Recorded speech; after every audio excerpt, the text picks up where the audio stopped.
It's often said that earning an athletic scholarship or going pro is extremely difficult. Recent NCAA estimates say that there are just over 471,000 high school baseball players in the United States. For every 1,000, only 6 will go pro. A former Major League pitcher sat down within the game to talk about his experiences growing up.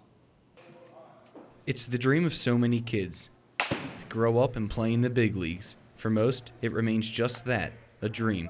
But Taylor Buchholz wasn't most kids. From the time he started playing catch with his dad outside, he was hooked. I tried to play as much baseball as possible. So, during the summer, that's what I did. I was playing on 2, 3, 4 different teams, and then I would go to baseball camps and showcases, and just to get as much exposure as possible. The work would pay off for Buchholz as he came into high school. His high school coach, Jeff Smith, remembers the hype that surrounded him. There was always kind of a buzz about him growing up.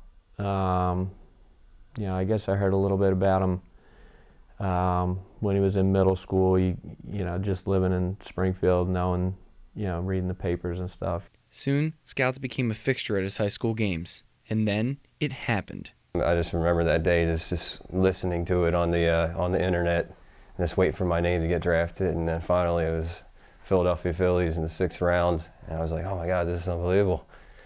Buchholz spent the next 10 years as a professional baseball player, 6 of which he spent in the major leagues.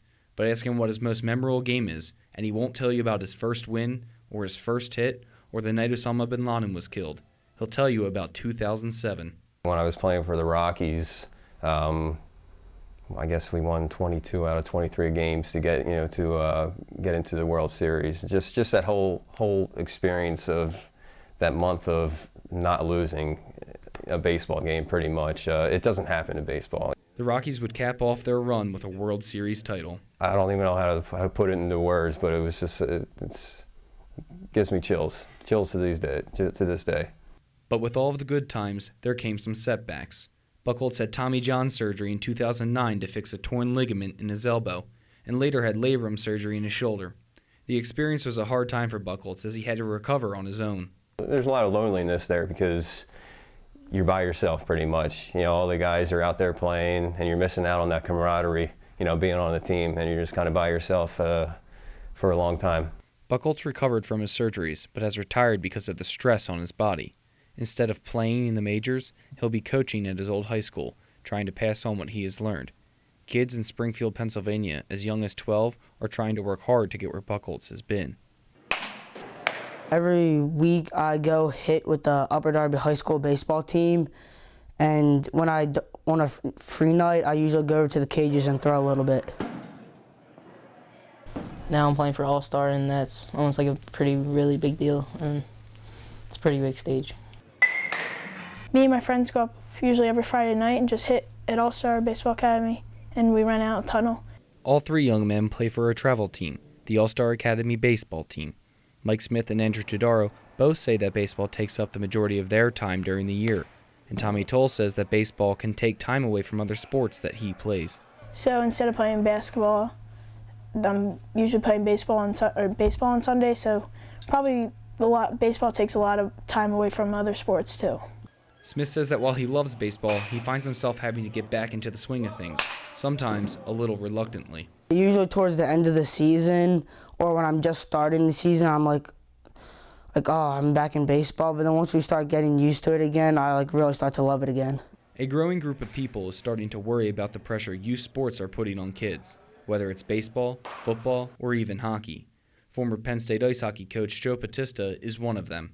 If they're having fun, it's one thing, but when it becomes a career, kid starts playing hockey, for instance, at age 5. By the time they're 17, they're a 12-year veteran, and I worry about burnout. Sports now, Battista says, are starting to transform into a win-at-all-cost attitude, something that he wishes wouldn't happen. We're pushing, some of these kids and their parents are pushing so hard on the athletic side of it that they're forgetting to develop a good person, a good student, somebody that's going to be a hard worker, because again, your emphasis is just too much on one and not the others. Battista's 11-year-old son plays baseball and actually took batting lessons in the winter. But we didn't go every day. We went once a week. It was a half hour. And just because he wanted to work on his skill. He asked for that. We didn't make him. While Batista thinks that some kids may be forced into playing a sport more than they want, either by their parents or their coaches, others might say they can never get enough. It never got to that point with me. I just loved it that much, and it just it felt right, you know. It wasn't, nobody was forcing me to do it. It takes a lot of work to get to be the best, but if you can make it and have that drive, it can all be worth it. It was definitely worth it, no matter, you know, everything I've been through. I have no bitterness towards baseball right now. Like I said, I got to experience things that most people dream of experiencing. Even though I went through a lot of heartache, you know, and you know, with the surgeries, and but it was just you know, I wouldn't give it back for anything.